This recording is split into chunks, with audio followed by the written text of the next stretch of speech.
afternoon. Welcome. This is that about 8.9 FM Akure. Monday afternoon, we're back again on the program Football Banter. This afternoon, Ayo is also here. Together, we'll be doing the show. We have a lot of things to discuss this afternoon. My name is Michael Akin today. Good morning, AY, and welcome.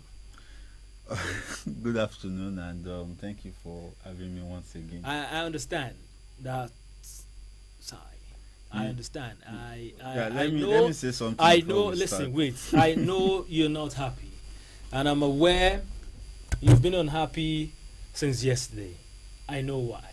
I told you last week that Amori has nothing to offer, and that you'll soon be shown the exit door at the Theatre of Tears. Initially, it was Theatre of Dreams. But right now, it is Theatre of Tears, home of Man United. What went wrong in that particular match? United were battered in front of their home fans. It was a disgrace. It was not a disgrace, and okay. Let me say something before we commence. As a sports person, you need to understand the mental state of your fellow sportsman. So at this stage in time, you just need to understand that mental health is important. That you are not mentally okay. You're trying to tell me you are not mentally okay. As a United fan, you are not mentally okay. Is important in every part of and you're of not the game. mentally So stable. we should try to balance things. You are not mentally stable. So it's not only Manchester United played yesterday fine, and we have other results. So what went wrong in that particular game? Nothing went wrong actually. It's a game of football. I said it was a disgrace. It was not a disgrace. You were disgraced. You win some, you lose some, you draw some. That is the game of football. If you want to be sincere this afternoon, you were unhappy yesterday after the match. It's a game of football, like I said, and you win some, you draw some, and you lose some. Victory for your opponent. They came prepared. At least there are some takeaway from that game. You guys were for torn Manchester. apart. There are some takeaway from that game for Manchester United, and some players played well and more than expected. And what was the result? It is a process. I've been saying this. It's a process, so we follow the process. Okay, AY is still leading other United fans listening. That process until the league is over. You know that your team has nothing to offer, and this state of mental imbalance you are. I do not know it is not mental imbalance. No. That's what you said. Just need to You're not okay mentally because state. of that result. That's what you said. That as a sportsman, yes. I need to know that you as a United fan, mentally not you will not me be okay. As a United fan, every sports fan needs to understand that there are times you whereby you need to as a United fan, are you mentally fine? Yeah, I'm fine, as you can see. Everybody is watching us all over. And the only thing I see is the very door AY this afternoon. I am bright as usual. Well, I did say that Amori, the coach of United, Manchester United, has nothing to offer. And he's not disappointing any one of us who believe that. And over the weekend, it was just smiling at a point. It was frowning. And who cares? The goals were coming in. It's a game of football. Anything can happen. Well, for the Blues, yes, Chelsea, a good game. For Everton, I must commend Everton players. Because when they played against the Gunners, a lot of Chelsea fans were like, Everton, lowly rated Everton. But winning Everton is not for everyone. Note that. Okay. I could remember when Manchester United trashed Everton, and there were a lot of says that it's a low team, a relegation bound team. But against Arsenal, they played well. And you saw what they played against Arsenal. Yeah, I saw that. How would you rate Chelsea against Everton yesterday? If not for Everton misplacing some passes in front of goals and some shots on target, Everton would have had the day. So Chelsea played like the Chelsea I actually am used to seeing playing from before last season. Before the arrival Maresca. Yes, so they played not the usual football they were used to playing, and I was really hoping the Meji will be around this afternoon to just come and explain to us why his beloved team went that route yesterday. But like I said earlier, Everton really played so well. Defensively, they were solid and they were so disciplined in front of their goals to keep away the Chelsea attackers from playing. And one thing I will also say to every Chelsea fans right here is that Manchester United castaway Jordan Sancho is actually not a good player. What do you mean? Okay, they're celebrating that he scored a goal and making 2 assists all season. At least at the point of the season, it's not a good fit for an overhyped You cannot Englishman. just single out just a player. No, I would have to single it out. No, I disagree with you. Before now, it is not just about the game. He's reviving his career in West London with Chelsea. That is not revival. We've seen the best of Sancho under Maresca. No, that is not revival for me. A good player would always play a good game at any point in time. Even if you have a bad game, it would show. Yesterday against a 38 years old Ashley Young, Sancho was playing like he's playing a 5-a-side football. When you want to dribble. Sancho for now, I will always ban Sancho. Sancho for now is not a player to reckon with. Sancho remains a fantastic player. For Chelsea this season, backing on Sancho Chelsea is player, it was a bad day for Chelsea. Generally it was a bad day for them, but so I have to say Sancho. Why are you picking Sancho alone? When you want to play a fleet football, when you want to press from your defense to attack, you need a good attacker to carry the ball. Neto actually plays well. Why don't you blame Jackson? Why don't you blame Jackson? Jackson is not a footballer. Jackson is a dancer. Michael Jackson is a dancer. So I don't know the Jackson you are talking about. Is it Nicholas Jackson or the late Michael Jackson? I don't know. Okay, it's sad that the Major is not here for us to give us an answer. Well, I did say last week again, I remembered that the only savior that I know of is Jesus, and he's been serving Arsenal consecutively, scoring good goals, 5 goals in 2 matches, a fantastic player. It's like Jesus. Let me tell you one thing, Ayo.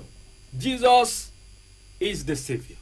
This is December period and we are celebrating the birth of Jesus Christ. Jesus is the savior? This is December season. You've not answered my question.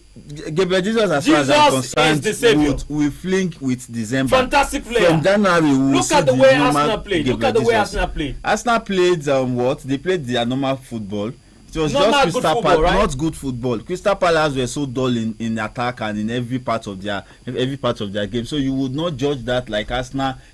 When you want to, I said something last week on the show that Arsenal, and you started it. You said Man U will lose 1 and win 1 and lose 2. Arsenal has not been consistent this season. A season whereby Manchester City is out of the title race. Arsenal should be topping the. Is the league over? It's not over. But what is the position of Arsenal currently? And how many points? Look at the distance between Liverpool and Arsenal. I know why you're saying this. Okay, I want to get that out. You're already ruling a top 4 finish out for Manchester United, and you believe that your season is over. Arsenal, it is not over until the for Chelsea game. It is not over. For Liverpool, it is not over. It's a 3-horse race now. It is a 3-horse race now. No. I understand you. I understand you. The league is over for you. No, it's not over. Manchester United currently are sitting on the 13th position, and when you look at the distance between 13th and 7th. Between position number 7 and 13th position, you just see 6 points. That is just 6 points. Just 6 points. And you're losing at home. Achievable. Considering 3 goals at home. Achievable under who? It is football. This is not Portuguese you lose league. some, you this win is some. The English league, the most organized league in the world. Yes, English not Premier the Portuguese league. English Premier League, understood. But the truth of the matter is that you can't write out any team, but Arsenal, I am not writing them out of winning the Premier League. What I am saying is that Arsenal is not doing well. Your mental alertness is being reactivated. Arsenal, you are not ruling out Arsenal. Please repeat that statement again. I am not ruling out any team. You are not ruling out Arsenal. Let me not mention Arsenal. No. Because I don't want to give someone's ego.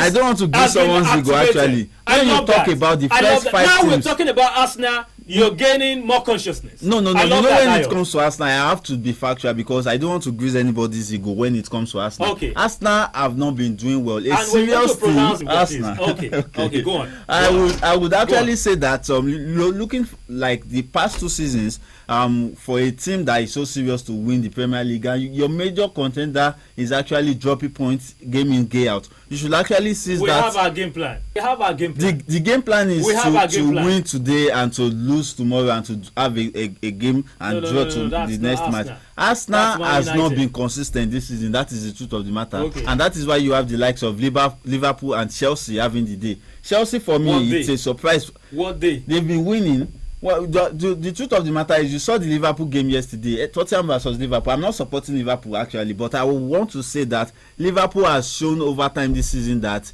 they can actually do whatever it is to do. I agree. Yes, they've done that, and that is a serious team. That is when you know the title contender and the title pretender. I said I agree with you. They've shown everyone that they are eager to leave the trophy this season. I know, I agree. They've shown capacity, but Arsenal has never in any point shown capacity. Wait. All right. We're patiently waiting because we know when those things start to come in. Okay. It will sure set in, and when it sets in, we are almost very soon. We are almost going to the second half of the season. Very soon. We are almost going to the second half of the season. And that is when you now see the best of our savior and our new signing, our January signing. Oh my God! Are you aware? Are you aware that I'm sure you can never know because you do not know things that relate to the best club in UK at the moment. The best club in the best club in London. Now listen to me. Not even the best club in London. Ayo, listen. At the moment, the board of Arsenal, the Gunners. Okay. The board of Arsenal, the Gunners. I'm going to say it 3 times. The board of Arsenal, the Gunners, already tabled a whopping sum of £150 million.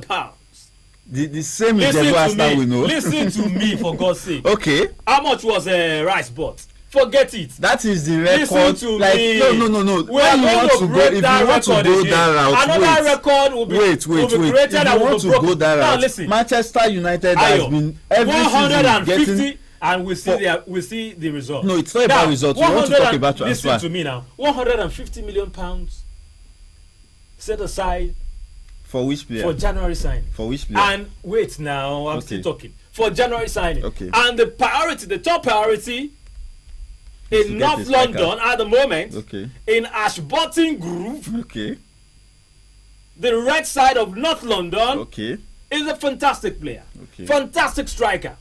So if at least 100 or 120 is spent on a killer instinct, Liverpool are in trouble. I think Mike has finally taken over the director of sports of Arsenal. So why I don't understand. I'm telling you what is happening in North London. Tell me what is happening at the Theatre of Dreams. When you want to restructure something, we are undergoing some form of restructuring, and we are glad we are going through the process. Ten Hag was a disaster for Manchester United, but now Amorim is in the wheel, and I would say something over and over again. We are trusting the process, and I believe that by January we would have some additions to Manchester United team, and some players would definitely leave. The likes of Casemiro and Eriksen might leave. Even at the summer we'll have the likes of, I don't want to mention Rashford at this point in time, but we'll have players that will you do not want Rashford. Rashford is your favorite player. Who? I do not understand. No, Rashford is for this season, you don't see him leaving.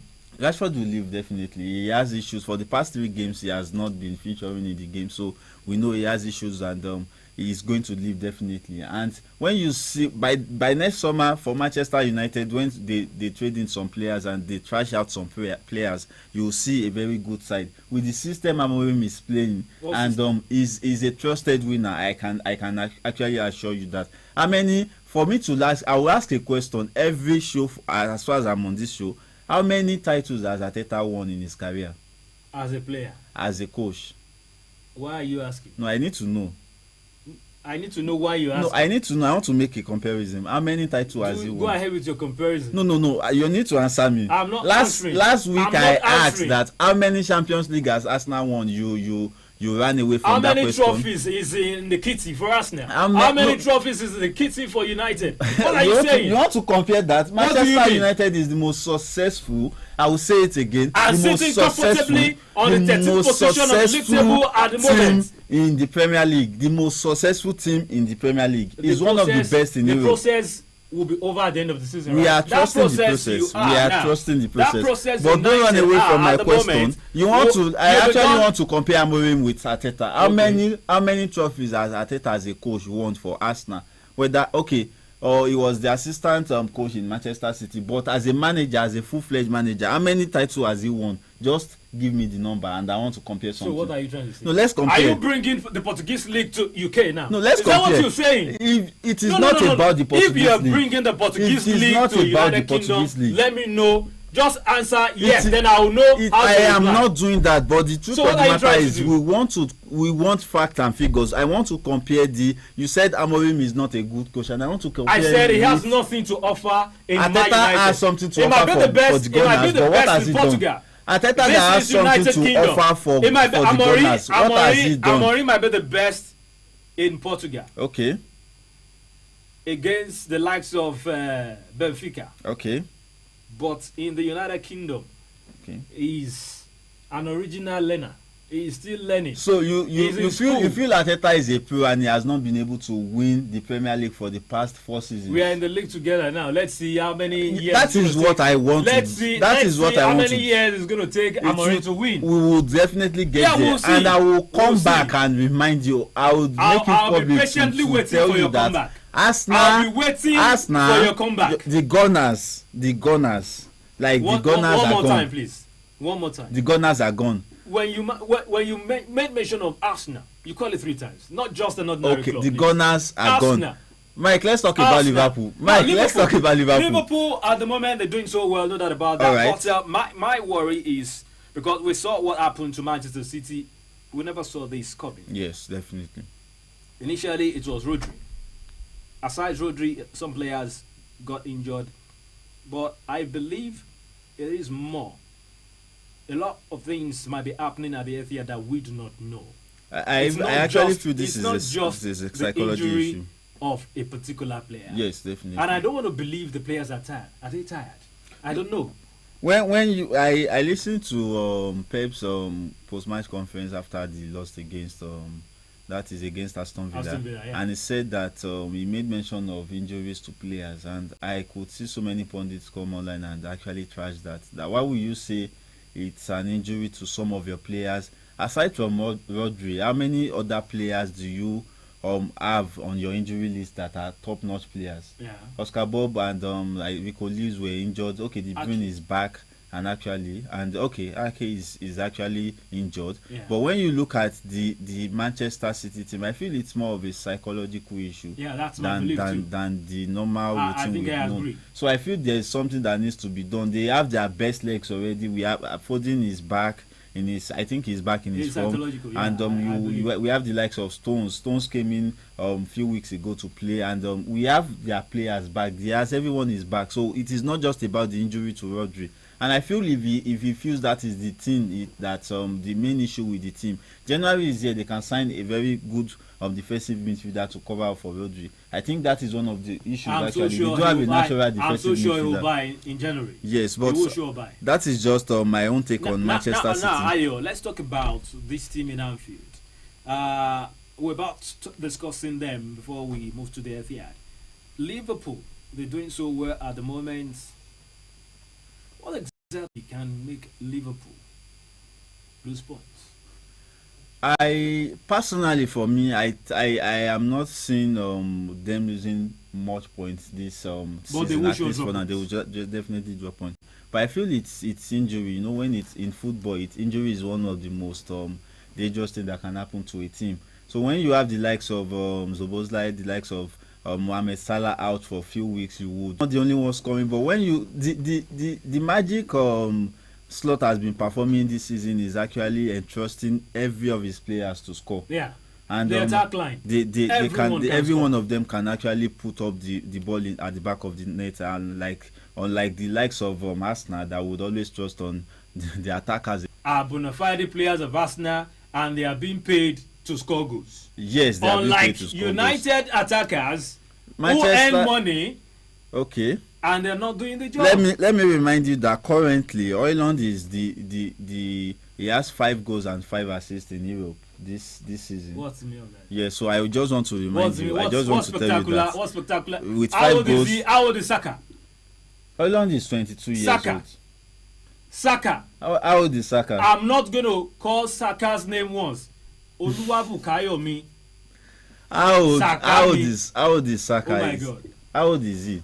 If you have the right leg of Oluwasaka, Bukayo in United's attack, you will not be 13th. How many goals has he scored this season? How many goals and assists has he made this season? He has the most assists in Europe across all leagues. Across all leagues. Across all leagues. What would you not? Across all leagues. I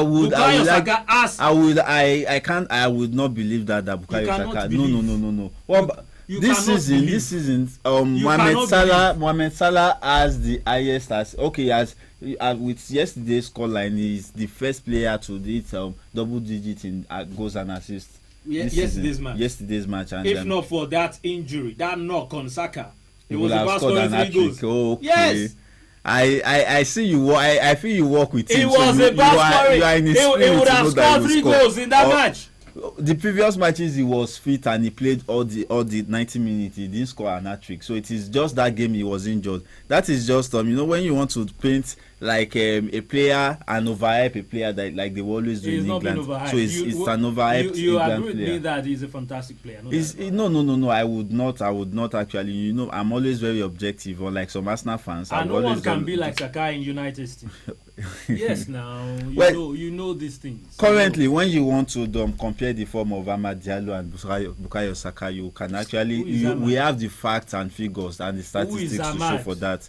You have for the past 1 month. No, let's talk about stats. And for the past 1 month, you can see that Amad Diallo has more assists and more goals than Bukayo Saka. He told you that. Looking forward. He's looking up to Saka. He told you that, right? And both of them have African origin. He's looking up to Saka. Let's talk about facts and figures. Currently, their current form between Bukayo Saka and Amad Diallo of Manchester United. Amad is looking up to Bukayo Saka. He did not tell you that, Mike. He is looking up to Bukayo Saka. He did not tell you that. He's a role model. I think this Bukayo is just... Saka remains a role model for all United players. This is not a battle between Manchester attackers. United and Arsenal. So let's leave it at that. Well, we appreciate everyone who listened. Next Monday we shall return, and let's just hope that United move a bit up on the ladder. But I'm so confident they're not going to make the top 4 this season. The process is on. AY did say that the process is on. Yeah. At the end of the season, maybe the process will be over. I appreciate everyone. Thank you, AY, for coming. Thank you. My name is Michael Akintunde. Bye now.